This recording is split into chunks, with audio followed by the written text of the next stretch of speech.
último.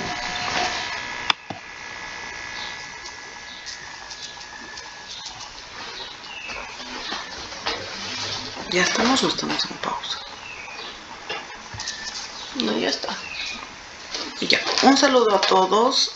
Vamos a continuar con la segunda parte de anestesia regional, donde vamos a tomar en cuenta dos anestesias que son muy importantes para su formación y conocimiento.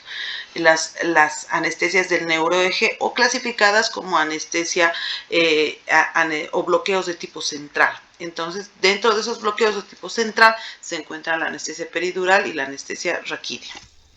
Bueno, vamos a tener en cuenta que nosotros, para hacer un bloqueo central o del neuroeje, nosotros tenemos que tomar en cuenta de que tenemos que conocer las metámeras que nosotros tenemos que bloquear al realizar cualquiera de estos dos tipos de anestesia. Entonces, para esto tenemos que conocer la ubicación del dermatomérica y conocer los espacios en los que nosotros podemos hacer un determinado bloqueo regional. Para esto es importante tomar en cuenta que la columna tenemos a nivel regiones como la región cervical, torácica, lumbar, sacro y coxis, que nosotros podemos hacer bloqueos regionales, sobre todo las de tipo peridural. Nosotros en anestesia vamos a hacer dos tipos de bloqueos, anestésicos, y el otro es de tipo analgésicos. Sin embargo, ahora nos vamos a basar exclusivamente en los bloqueos anestésicos, como corresponde al tema. Sin embargo, es importante que yo les aclare que existen también bloqueos analgésicos que en unidades de terapia del dolor también se utilizan. Entonces, para yo considerar hacer un bloqueo de tipo central, yo tengo que tener dos cosas importantes. Tener en cuenta los dermatomas que están distribuidos tanto en la región anterior o posterior, porque a partir de eso yo voy a tener mi límite de donde yo voy a permitir el bloqueo. Si tengo una cirugía abdominal, tengo una cirugía de la región inguinal, de la región sacra, que incluye dermatomas que inervan esa región, yo de acuerdo a eso elijo el tipo de bloqueo que voy a realizar y sobre todo el nivel que voy a realizar, porque entonces con estos nivel dermatomérico yo voy a determinar el nivel en el que yo voy a hacer la punción en cada uno de estos bloqueos. Entonces, para eso es importante saber que nosotros vamos a tener dermatomas cervicales, torácicos, lumbares, sacro y coxígeos, para que nosotros podamos elegir cuál es el nivel en el que voy a bloquear, entre L1, L2, L3, L4, L5, L6, T1, T2, etcétera, ¿no? Antes de realizar una anestesia regional de tipo central, nosotros debemos tener consideraciones siempre importantes previas a su realización. Realizar una valoración preoperatoria es muy importante para los pacientes. Entonces, ¿quiénes son candidatos a una anestesia regional? Son muchos los pacientes. Yo tengo que elegir de acuerdo a la valoración preanestésica qué antecedentes tiene el paciente. Si el paciente, como voy a tocar la columna, tiene antecedentes de una anestesia previa, cirugías donde tuvo instrumentación de la columna, por ejemplo, o tiene lesiones o malformaciones en las que me podría impedir hacer una anestesia de tipo central. Entonces, en la valoración preoperatoria yo tengo que ver todos los antecedentes, ¿no? Cirugías previas, fármacos que está utilizando, ¿qué son fármacos que podrían interferirme en la realización de un bloqueo de tipo central? Los anticoagulantes, porque si no podemos hacer un hematoma a nivel del neuroeje y esto puede complicar el postoperatorio del paciente. Ese es uno de los fármacos, como la aspirina. La aspirina debería de suspenderse al menos 15 días antes de la realización si es aspirineta, una semana antes del procedimiento de un bloqueo a nivel del neuroeje, para evitar sangrados innecesarios que pudiera afectar ese tipo de anestesia. Tenemos que inspeccionar el sitio de bloqueo. Como les digo, podemos tener malformaciones, una escoliosis, por ejemplo. Si yo tengo que revisar la columna, yo tengo que marcar el neuroeje y tengo que ver que en el sitio de bloqueo no existan áreas de contraindicación. ¿Cuáles son las contraindicaciones para realizar un bloqueo dependiendo del sitio? Que no existan infecciones en el sitio donde yo voy a puncionar, que no existan otras alteraciones que puedan alterar la evolución normal normal de una cirugía en el neuroeje. Tenemos que también, lo que había hablado anteriormente, la historia de hemorragias anómalas. Por ejemplo, ¿cuál es una hemorragia anómala? Un paciente que pueda tener antecedente de leucemia que no esté controlada, un paciente que tenga deficiencia de factores, una hemofilia, por ejemplo. Entonces, esos son antecedentes que yo en la historia clínica tengo que tener en cuenta antes de hacer un bloqueo regional para el paciente. Ahora, existen unos niveles recomendados, niveles cutáneos o niveles dermatoméricos que permiten limitar o establecer cuáles son los límites mínimos que necesitaríamos para tener una anestesia en estas regiones. Entonces, si yo voy a tener, quiero tener anestesia para extremidades de miembros inferiores, al menos hasta T12 tiene que estar bloqueado. Si yo voy a operar cirugías de cadera, vejiga, útero o próstata, hasta T10 tendría que estar bloqueado y en extremidad inferior hasta T12. ¿Qué significa? Que para extremidades inferiores yo tengo que tener un nivel dermatomérico más alto en relación a una cadera, vejiga, útero y próstata, que al menos requiere hasta que esté bloqueado hasta torácica 10. En extremidades inferiores con isquemia yo necesito tener bloqueado hasta torácica 8, igual que para testículos y ovarios. Cuando yo quiero hacer una intraabdominal baja, una cirugía intraabdominal baja, que quiere decir una apendicitis, por ejemplo, en una paciente embarazada, donde lo ideal es hacer una anestesia regional, necesito al menos que esté bloqueado hasta T6. Y otro tipo de cirugías intraabdominales que podían llegar ya incluso hasta T4. Sin embargo, mientras más extensa sea o más alta la ubicación dermatomérica que necesita una cirugía, necesita niveles más altos, y esto también podría ser ya una contraindicación relativa para utilizarlo como una anestesia absoluta y sola. Por ejemplo, existen pocos los casos donde hacemos cirugías intraabdominales con una anestesia regional pura, una peridural o una raquídea.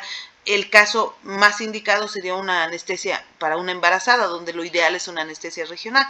Sin embargo, para un paciente habitual, para una apendicitis, para una vesícula, no es lo habitual que nosotros hagamos una anestesia o peridural o raquídea sola para su realización. A veces se prefiere elegir otro tipo de anestesia por el nivel dermatomédico que necesita utilizarse. Ahora, la anestesia peridural y la raquídea van a tener sus diferencias, y para ello nosotros vamos a empezar con la anestesia peridural. La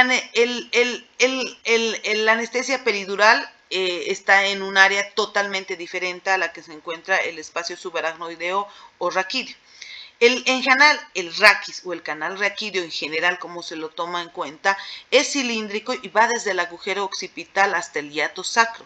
Y tiene límites anterior, posterior, laterales, que son los que nos importan. El límite anterior por la cara posterior de los cuerpos vertebrales, los discos intervertebrales y el ligamento posterior. El límite posterior tiene las láminas de las apófisis espinosas y los espacios interlaminares, y los laterales, los pedículos vertebrales, que son los que nos van a permitir a través de los agujeros de conjunción ser parte del límite. No olvidarnos de que el espacio peridural es un espacio anterior, que si nosotros transcurrimos desde la piel, desde la parte externa hasta el espacio peridural, ¿qué vamos a tener? Piel, tejido celular subcutáneo, ligamento interespinoso, ligamento supraespinoso, el ligamento amarillo, que es este que está en coloración blanquecina para atravesarlo, y este es el espacio que nosotros vamos a entrar con una aguja. Entonces, ¿cuáles son los espacios que nosotros atravesamos? Piel, tejido celular subcutáneo, ligamento supraespinoso, ligamento interespinoso, el ligamento amarillo, para poder llegar hacia el espacio peridural. Si se dan cuenta, en la imagen, que está bien bonita, tienen una imagen abombada del espacio peridural, lo que quiere decir que es un espacio que se encuentra anterior a la médula espinal, como se encuentra en la imagen, pero además es un espacio totalmente virtual, no es un espacio real como el espacio subaracnoideo, y esa es la primera diferencia que nosotros tenemos con la anestesia raquídea o subaracnoidea, ¿no? Entonces, por lo tanto, es un espacio de tipo virtual, no real. ¿Cuándo lo convertimos en real? Cuando yo coloco un anestésico local y distiendo, por eso se ve esa imagen azulada donde se distiende el espacio. La anestesia peridural tiene indicaciones importantes. Anestesia y analgesia. Como les comentaba, a partir de los últimos años, los bloqueos del neuroeje también forman parte de aquellas técnicas que van a permitir dar analgesia a un paciente, que ya sea agudo o crónico, sobre todo los crónicos, por ejemplo, en un paciente que vaya a requerir, un paciente oncológico, un paciente que tenga alguna malformación, que requiera por largos periodos en un dolor de tipo crónico, se puede utilizar como analgesia. Sin embargo, la indicación principal que nosotros tenemos los anestesiólogos es para utilizar como anestesia. Y tenemos indicaciones absolutas e indicaciones relativas. Las indicaciones absolutas son falta de conocimiento del paciente. Al paciente tenemos que avisarle que le vamos a hacer una anestesia regional o una anestesia del neuroeje. Tenemos que revisar si el paciente no nos autoriza que hagamos una anestesia regional o en la espalda, pues se cambia de técnica y se hace una anestesia general, que eso es lo que también pasa habitualmente. Hay pacientes que definitivamente rechazan el procedimiento porque muchas veces la asocia con un dolor lumbar crónico que a alguno le ha podido quedar o algo, entonces se rechaza. Que exista una infección localizada en el sitio donde yo voy a puncionar. Eso me contraindica de forma absoluta. Que el paciente esté en estado séptico, no solamente porque la sepsis puede contaminar, porque no se olviden que al atravesar desde la piel hasta el espacio peridural, nosotros podemos arrastrar gérmenes que se vayan a este espacio y esto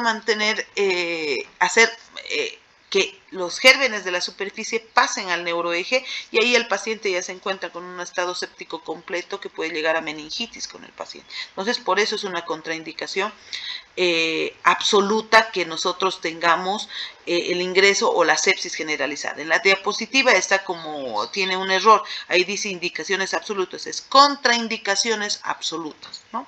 Contraindicaciones, la falta de conocimiento del paciente, la infección en el sitio de punción, la sepsis generalizada, la coagulopatía. Si el paciente tiene datos de coagulopatía, es una contraindicación absoluta para utilizar el neuroeje como anestesia en realidad.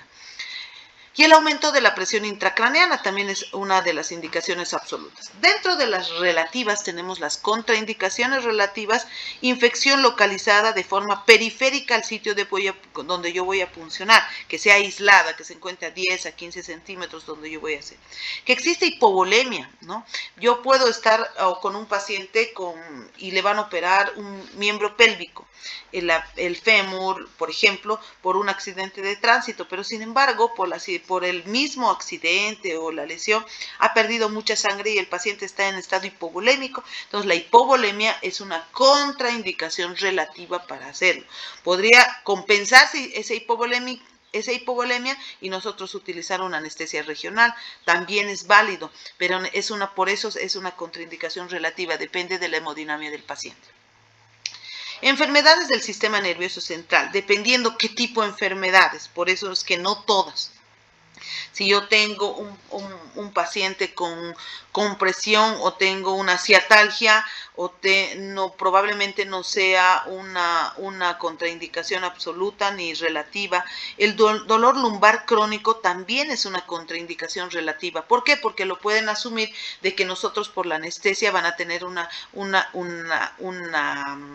dolor asociado a eso. Pueden asociar a la anestesia como un dolor que en realidad ya existía, ¿no? El dolor lumbar crónico. El dolor lumbar crónico que puede darse por varias causas, entre estas la hernia de disco. Entonces no tiene nada que ver una contra otra, sino existe ya una patología de base que pueda contraindicar la realización de un procedimiento.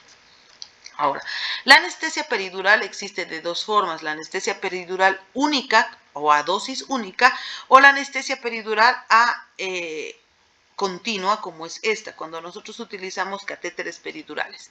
¿En quiénes está indicado una anestesia peridural? En aquellas cirugías que sean de abdomen inferior, podemos también tener niveles mayores, pero lo real, para que ustedes tengan conocimiento, cirugías de abdomen inferior o del ombligo para abajo son cirugías que pueden ser utilizadas. Sin embargo, si yo quiero poner un catéter peridural y quiero mantenerle paranalgesia en una cirugía torácica, subiendo el nivel, también puedo utilizarlo. Por eso es de que, a diferencia de la raquidia, nosotros en la anestesia peridural podemos utilizarle la anestesia peridural continua dependiendo el nivel, ya como analgesia o coadyuvante de anestesia, ¿no? Si se dan cuenta, existen unas líneas que están marcadas aquí, que son líneas que nos van a permitir identificar espacios. Los bordes de las escápulas van a delimitar a nivel de la dermatoma, a nivel del D7 o torácica 7, ¿sí? Torácica 7. A nivel de las crestas ilíacas, que esta se llama la línea de Tuffier, me van a me van a dejar en el espacio L2, L3 o marcan la dermatómera L4. Entonces, el espacio que se encuentra por debajo de esta línea de Tuffier sería la L3, L4 y por encima el L4 y L5, esos espacios que ustedes ven. Y son los espacios de referencia que nosotros tocamos. Entonces, una mujer embarazada, por ejemplo, es el prototipo de realización de una anestesia peridural. Y nosotros tenemos que ponerla en posición. Aquí la imagen nos muestra que nosotros podemos hacer una anestesia peridural en decúbito lateral o sentada, dependiendo para lo que queremos. ¿Cuándo hacemos generalmente o utilizamos la posición sentada? En una embarazada, en un obeso, donde el sentarse hace que los espacios interespinosos que ustedes ven entre espina y espina se abran más, entonces nos facilita la realización de un determinado bloque.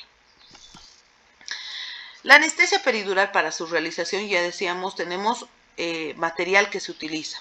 Gasas para hacer una antisepsia adecuada de la zona, porque no se olviden que tenemos que tener cuidado con evitar la transferencia de gérmenes del exterior al interior. Tenemos que utilizar probablemente campos estériles, que sí en la literatura lo dice, si yo voy a utilizar un catéter peridural y necesito cubrirlo. Antes se utilizaba el alcohol yodado o yodo povidona, sin embargo, en la actualidad, por el tema del yodo, que puede ser neurotóxico, se ha ido cada vez utilizando menos, y en la actualidad utilizamos otro tipo de soluciones que sean exentas de yodo, ¿no? Tenemos la clorexidina, por ejemplo. La aguja que se utiliza para una anestesia peridural se llama la aguja Tuji, ¿ya? La aguja Tuji tiene unas características propias, tiene una característica de un bisel acodado.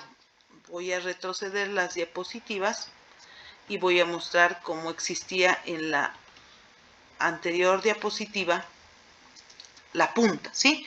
Es un bisel. Normalmente esta es una punta cortante en la que nosotros utilizamos y que tiene una curvatura en la punta, y esta curvatura permite colocar el catéter peridural, y esa es la denominada aguja Tuji.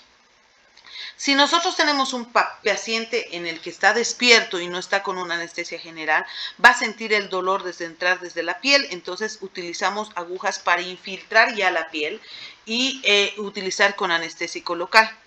Normalmente podemos tener disponible, si planeamos hacer una anestesia peridural continua, el catéter peridural como tal, y esta imagen blanca que ustedes ven es el filtro antibacteriano que se utiliza para evitar que los gérmenes del exterior vayan hacia el inferior y nosotros manejar de esa manera.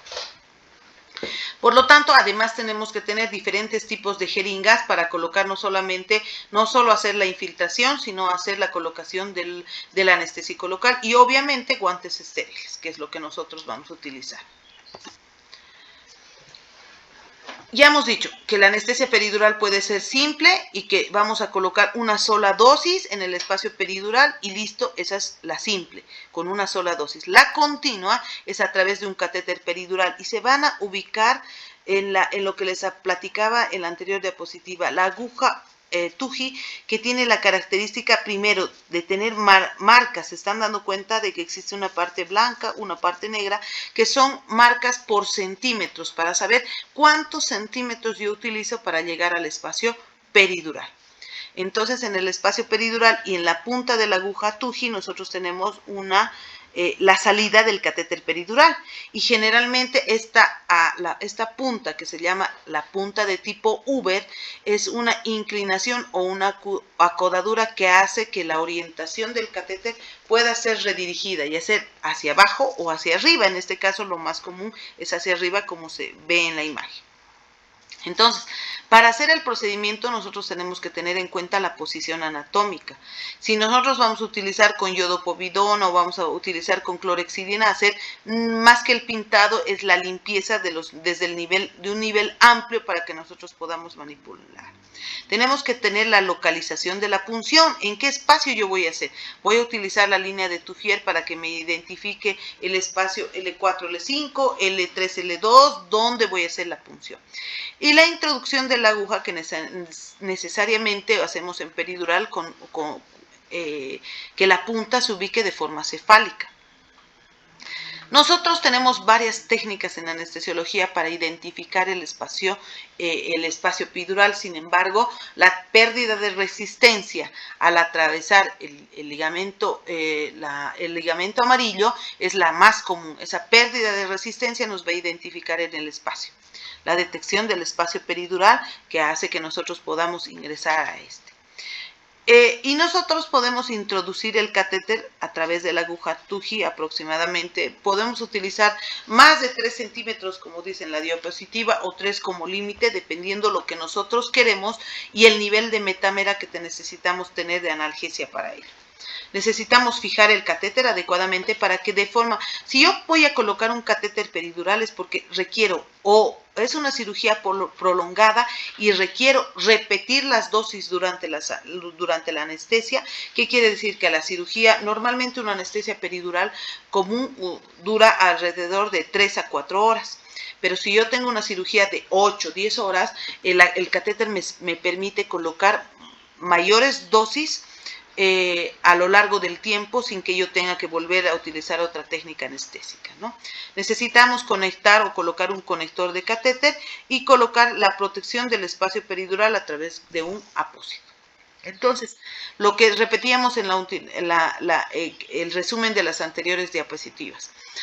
Tenemos que ubicar el espacio epidural ideal para colocar una anestesia en miembros inferiores o una anestesia obstétrica, por ejemplo. Idealmente es entre el espacio L4 y L5, lo que significa que yo tengo que tener como referencia mis crestas ilíacas y hacer una línea imaginaria entre ambas crestas ilíacas e identificar la línea de Tuffier o Jacobi, ¿no?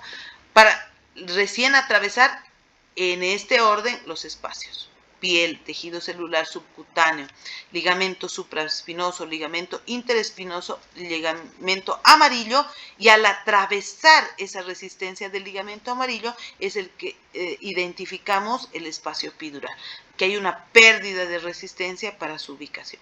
Entonces, para eso es que nosotros tenemos que estar convencidos de la ubicación y la posición que puede adoptar el paciente en general.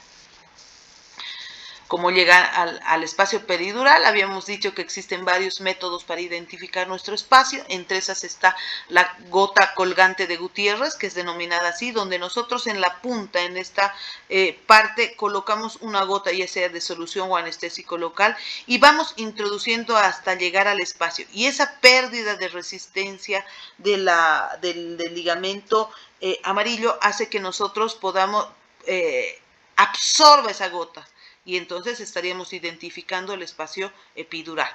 También existe la gota de Lambertus, que diferente de autores nada más es la denominación. Y finalmente la más común que utilizamos, que es la pérdida de resistencia de Sicardo-Gliotti y Forestier, ¿no? Que esa es la denominación que se hace. Ahora, en general, los factores que afectan un bloqueo epidural.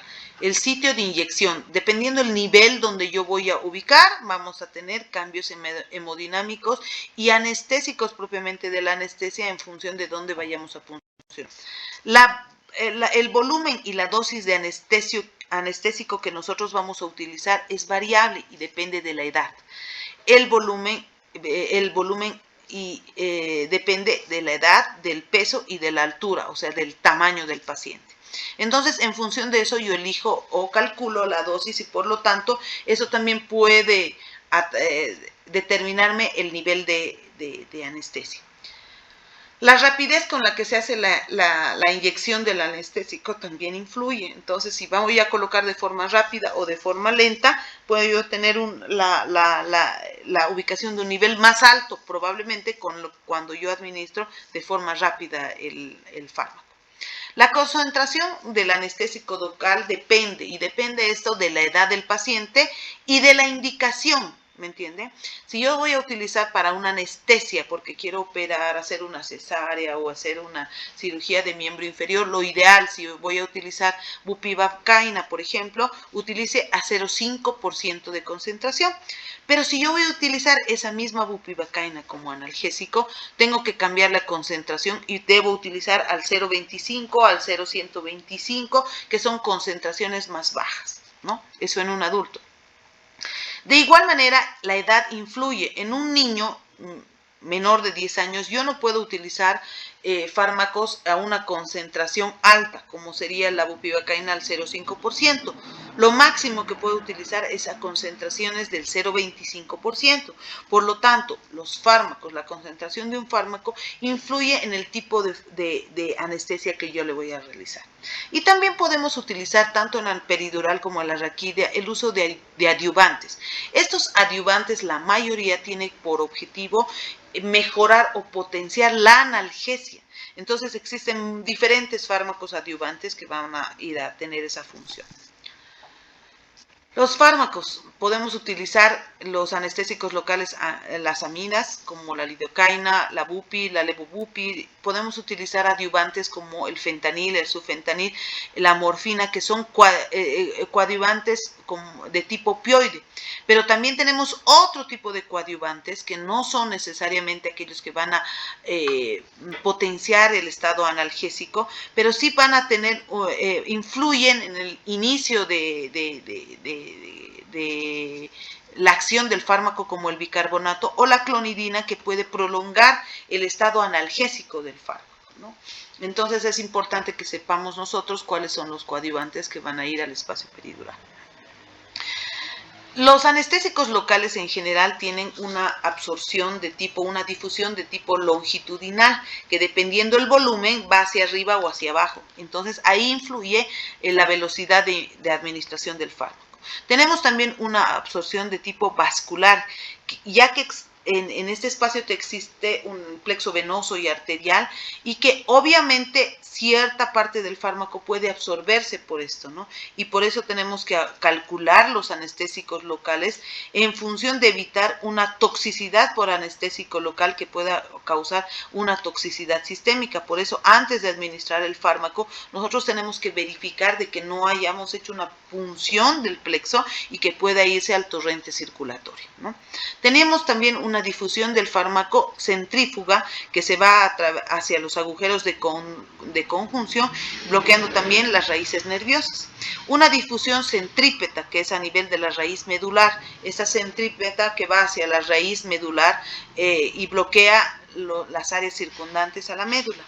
Y una difusión a través de la grasa epidural, que va a ser responsable de la duración del anestésico local, y la difusión hacia la dura madre. Entonces, dependiendo de la grasa que se encuentre, una difusión o un anestésico puede durar más o menos. Ahora, ¿quién sabe cuánto de grasa tenemos en el espacio peridural? Nadie. Eso es necesariamente a título personal. Cada persona acumula más o menos grasa y por lo tanto puede haber, en función de eso, respuestas de duración variables del anestésico local. No siempre está marcado en minutos exactos para ver, ¿no? Y tenemos finalmente una difusión que se hace a través de la dura madre, que eso es lo que nosotros nos influye en la duración de un anestésico. Tenemos complicaciones que me gusta más esta clasificación de mediatas o tardías, mediatas o tardías y las inmediatas. Las inmediatas está la inyección subaracnoidea, o sea que yo accidentalmente me pase, porque no son centímetros que separan desde el espacio peridural al espacio subaracnoideo. El movimiento de un paciente o el mínimo movimiento de la aguja puede llegar a producir una inyección subaracnoidea inadvertida, donde el anestésico local peridural pasa al espacio subaracnoideo y este ya se convierte en un problema de volumen porque el espacio subaracnoideo requiere para anestesiar volúmenes más pequeños, en cambio el peridural los volúmenes son mayores y puede provocar niveles altos de bloqueo que puede llegar a la bradicardia y un paro con un paciente. Por eso nosotros tenemos que siempre aspirar y verificar de que no tengamos una punción inadvertida o salida de líquido cefalorraquídeo para colocar el fármaco. El fracaso por la salida de sangre por la aguja TUGI. Entonces, ¿qué significa? Que yo haya hecho una punción y esté en un vaso, ¿no?, sanguíneo que sabemos que tenemos en el área, ¿no? Reacciones generales, escalofríos, convulsiones, hipotensión. Generalmente estos se asocian a este tipo de bloqueo. ¿Por qué? Porque el bloqueo, una vez que yo hago la administración del fármaco, voy a tener bloqueo simpático y bloqueo motor. Entonces, si yo tengo más marcada el bloqueo simpático con el paciente, puede por este tipo de bloqueo hacer escalofríos, convulsiones, hipotensión en muchos de los casos. Esa es la causa por la que se contraindica en un paciente con choque hipovolémico, ¿no? Y otras como el síndrome de Horner, donde está el síndrome de Horner se caracteriza por enoftalmia, ptosis palpebral o miosis unilateral. Obstrucción nasal, especialmente cuando las punciones son elevadas y el paciente tiene dificultades para la respiración por la nariz generalmente, ¿no? Ahora, las mediatas o tardías son lesiones traumáticas que generalmente puede ser radiculitis, hematomas extradurales, lo que habíamos hablado, y la perforación accidental de dura madre que puede ser. Y esta se puede ver a veces cuando la punción es muy chiquitita, la lesión puede ser tardía y darte en minutos después de la presentación. E infecciones, ¿no? Ahora, por acción química podemos tener complicaciones como el meningismo, la aracnoiditis adhesiva, el síndrome de isquemia medular cuando se abusa generalmente de vasoconstrictores. Los vasoconstrictores se utilizan a nivel del espacio peridural para hacer no solamente prolongar el tiempo de analgesia, sino para hacer el método de prueba, ¿no?, que utilizamos con el paciente. A veces se utilizan vasoconstrictores que van a permitir identificar el espacio de forma ideal. Y eso puede lesionar a la médula, por eso es que cada vez se utilizan menos vasoconstrictores como la adrenalina.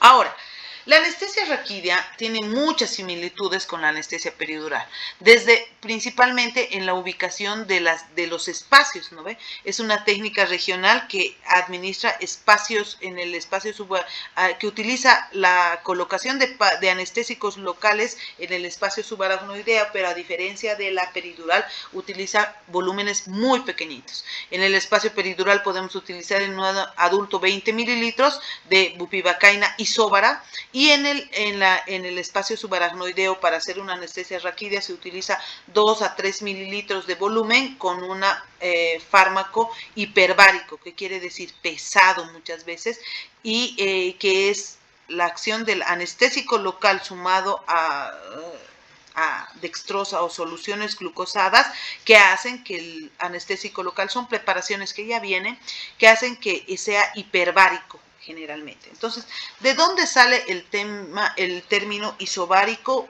hiperbárico o hipovárico? De la densidad del líquido cefalorraquídeo. Si yo tengo la misma densidad del líquido cefalorraquídeo, es isobárico el anestésico local. Si es más pesado que el líquido cefalorraquídeo, es hiperbárico, y si es menos pesado que la densidad del líquido cefalorraquídeo, es hipovárico. Entonces, la clasificación de los anestésicos locales es según su densidad para la aplicación de bloqueos regionales, que solamente nos sirve un hiperbárico para anestesia subaracnoidea, ¿no? El isobárico utilizamos para una anestesia peridural generalmente, o bloqueos regionales o bloqueos periféricos, ¿no? Los procedimientos que se permite dar procedimientos no dolorosos, quirúrgicos, a través de la administración de estos anestésicos locales en estos espacios.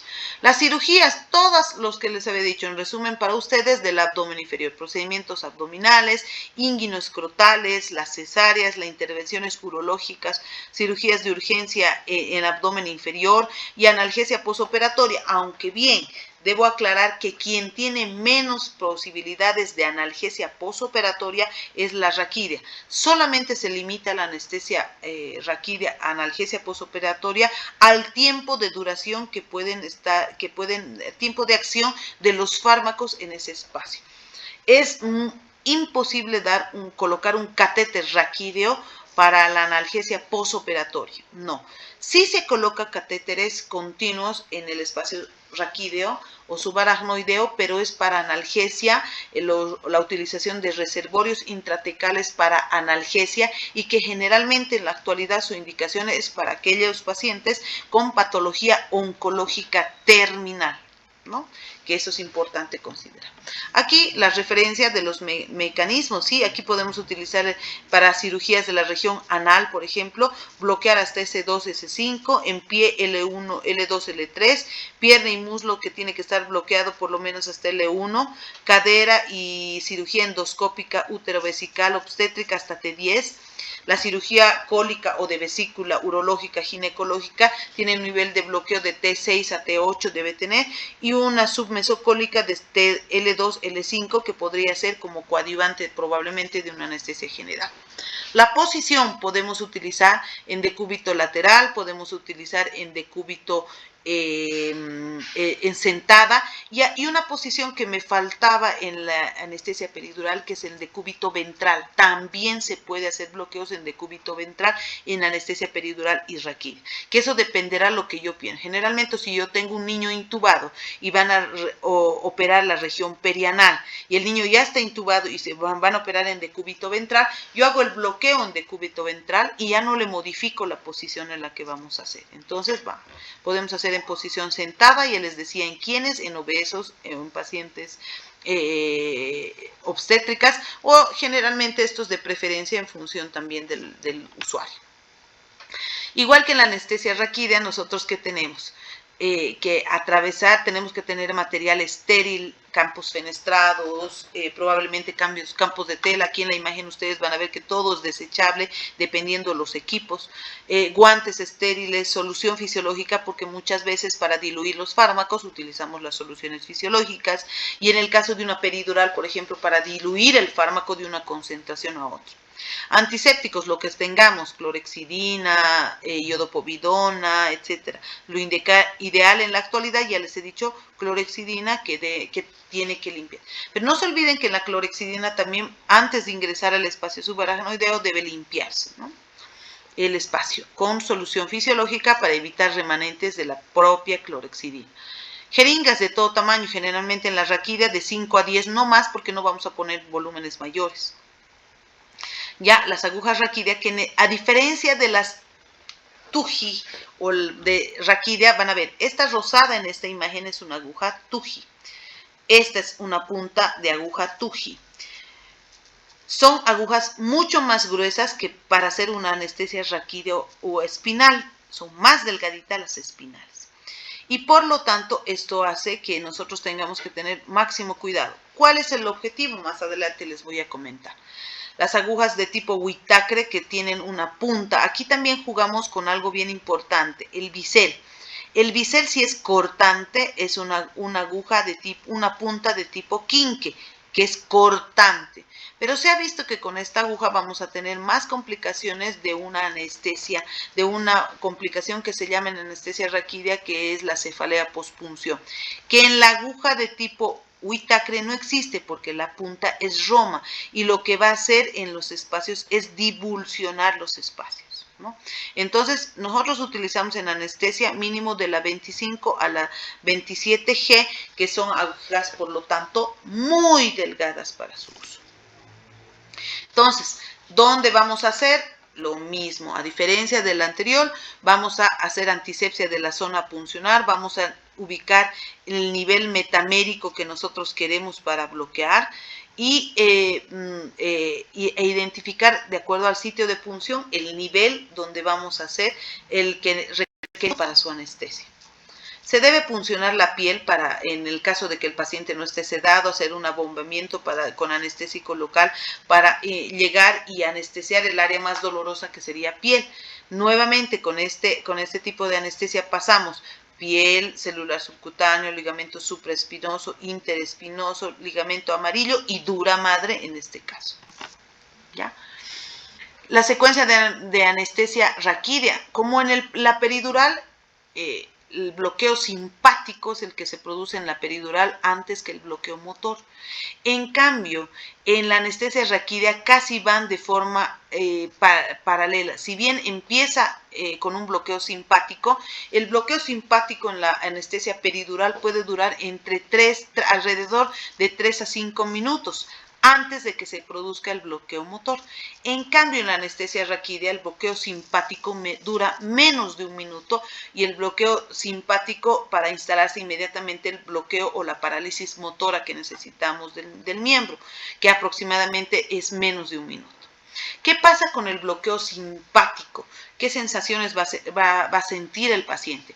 Menor temperatura, por lo tanto empieza a perder temperatura porque existe vasodilatación, una sensación de dolor propiamente dicha, la sensación de propiocepción, que no tiene el miembro o que el miembro está aislado de su cuerpo, la pérdida de sensación al tacto, a la presión. Le tocan al paciente, le palpan y no sientes como cuando ustedes les colocan un anestésico local en el odontólogo y no sienten el ar.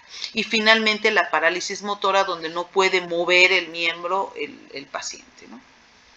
Ahora, es importante ¿qué factores importantes son de tomar en cuenta en una anestesia espinal? La posición del paciente, que durante la inyección en qué posición se encuentre para que a través de la varicidad del anestésico local, si este se encuentra isóbaro comparada o es hiperbárico, la ubicación va a dar, el sitio de punción y la varicidad van a dar el nivel que yo quiero lograr. Entonces, ¿qué quiere decir con la varicidad? Que la varicidad se va a ir a sitios declives si yo tengo un anestésico local hiperbárico. Entonces, o pesado, se va a ir abajo por el peso. Pero si yo le pongo al paciente en cabeza alta, con cabeza alta o semi-Fowler, el paciente, ¿dónde se va a ubicar más el anestésico local? En miembros inferiores. Por lo tanto, las zonas de declive o miembros inferiores son las que más se van a anestesiar. Por lo tanto, la dosis del fármaco es importante y la varicidad y el sitio de inyección son factores que influyen al paciente. Entonces, otros factores que influirían en el nivel del anestésico es la edad, las curvaturas de la columna, y habíamos hablado del volumen del fármaco, la presión intraabdominal, que probablemente puede ocasionar que el nivel de metamérico se vaya más arriba por presión. La dirección de la aguja no es lo mismo que la punta de la aguja esté orientada hacia caudal o hacia cefálico, ¿no? El peso del paciente, un obeso igual que la embarazada tiende a lograr niveles probablemente de metaméricos más altos del bloqueo como el embarazo, ¿no? Habíamos hablado de qué espacios logramos con las agujas. Al atravesar los espacios, piel, celular subcutáneo, ligamento supraespinoso, interespinoso, amarillo y en este caso para entrar al verde, que es el espacio peridural, yo atravieso la dura madre y entro al espacio subdural. Entonces, subdural o raquídeo, que ese espacio se encuentra entre la dura madre y la aracnoides, y el espacio peridural se encuentra entre el ligamento amarillo y la dura madre, ¿sí? Porque esto generalmente siempre se hace pregunta de examen, el nivel en el que están ubicados.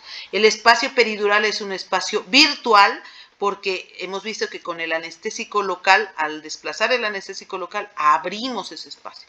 A diferencia del espacio subdural o raquídeo, donde este es un espacio real. ¿Por qué? Porque está contenido de líquido cefalorraquídeo y por lo tanto este es constante, no es que se seca el líquido cefalorraquídeo y por lo tanto este es un espacio real. Entonces son varias diferencias, si bien se hace ambos en la columna, son varias diferencias que se utilizan. Aquí, esta es la aguja Whitacre que se utiliza para la anestesia raquídea, los que les comentaba, que esta tiene una punta roma y no divulsiona y no es una punta cortante, a diferencia de la quinque, que sí es una punta cortante, y esta punta cortante hace que probablemente sea mayor riesgo de una de las complicaciones, primero, de llegar a un vaso, y segundo, que exista al lesionar las estructuras anatómicas de la dura madre, puede no cerrarse rápido que cuando usamos una aguja Whitacre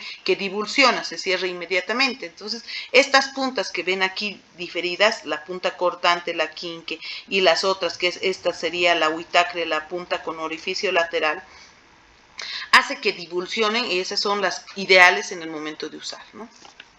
Ahora, la anestesia, los fármacos utilizados, ya habíamos dicho, siguen siendo los mismos anestésicos locales, pero idealmente se utiliza soluciones hiperbáricas.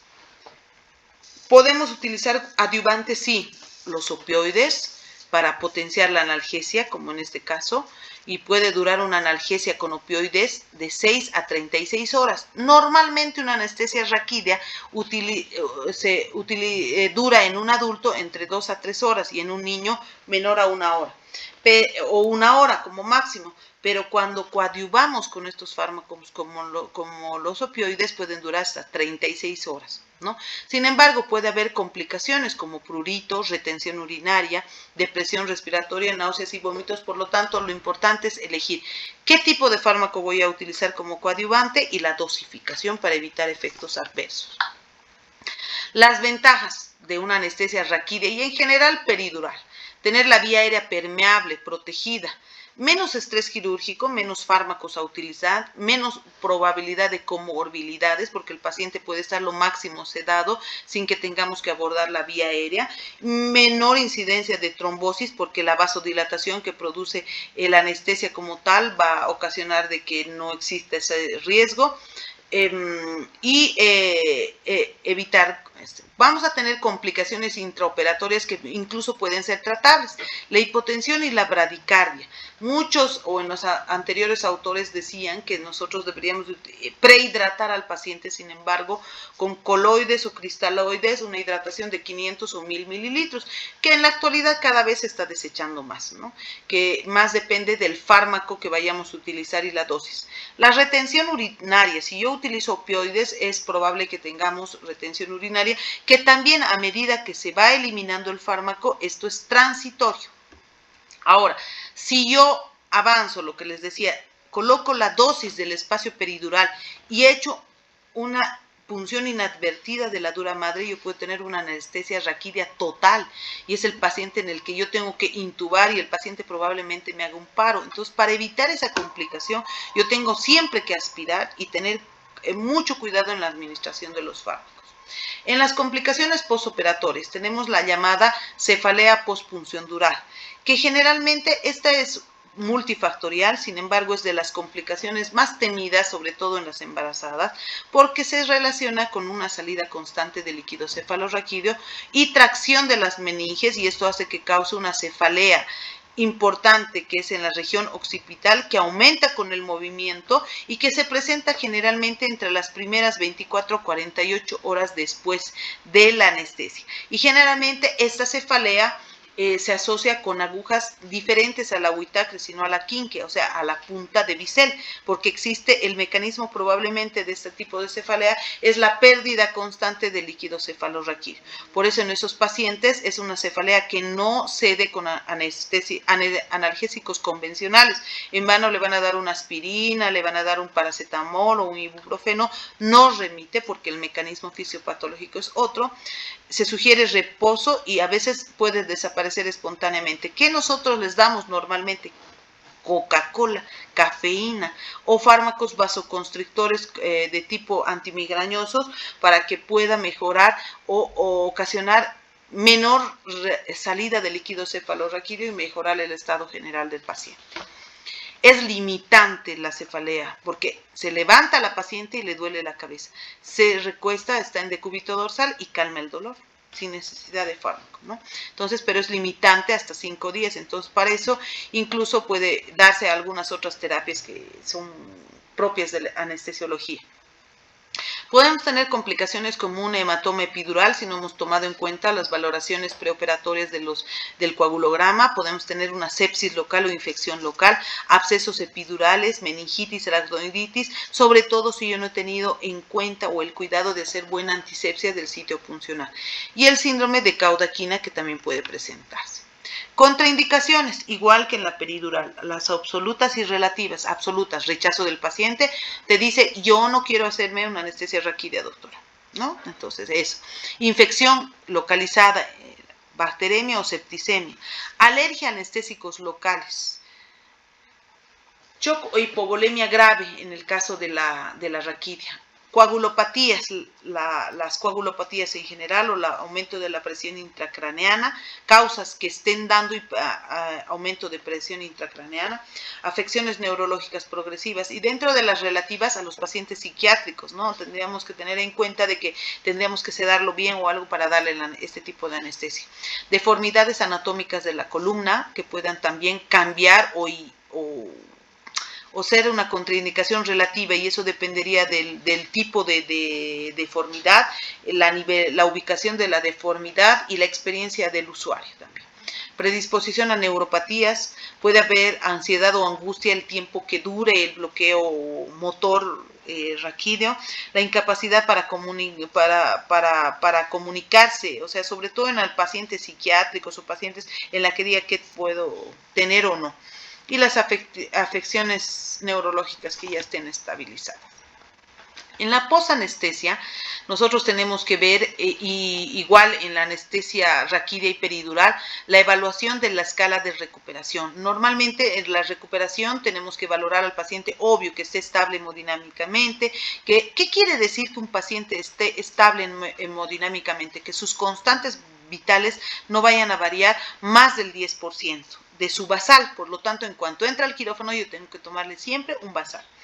Que el paciente esté consciente y sobre todo para ver el grado de movimiento de bloqueo motor, utilizamos la escala de Bromage, que da en 4 puntuaciones y que va a decir que el Bromage 1 es aquel que tiene un grado de bloqueo motor al 100% y que es incapaz de mover las rodillas o mover los miembros inferiores.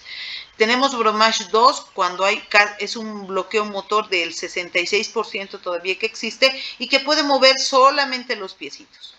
El Bromage 3, que es un 33% de bloqueo motor y puede mover hasta las rodillas. Y el Bromage 4, que puede flexionar los pies y las rodillas y que tiene un bloqueo del motor del 0%, ¿no? Entonces, ese es un Bromage 4. Entonces, tener en cuenta que para recuperación tenemos que evaluar esas escalas. Algo que es importante que tomen en cuenta, este cuadro que lo he realizado, que es las diferencias entre la anestesia raquídea y peridural. Lugar. Nosotros tenemos que el sitio en el que yo voy a puncionar en la subaracnoidea y en la peridural es diferente, el espacio, ¿no? Los calibres de las agujas también son diferentes, son calibres delgados para las raquídeas y más gruesos para peridurales. La identificación del espacio raquídeo es a través de la salida de líquido cefalorraquídeo, sin embargo, en la peridural, la pérdida de resistencia. Aquí no tiene que haber la salida de líquido cefalorraquídeo. La dosis de anestésico, hemos dicho que los volúmenes son bajos en la raquídea y altos en la peridural. El nivel anestésico, la posición, la calidad del anestésico, la ubicación o anomalías de la columna dan el nivel anestésico en la raquídea. En cambio, en la peridural solamente la edad, el lugar de punción y el volumen inyectado van a dar el nivel anestésico.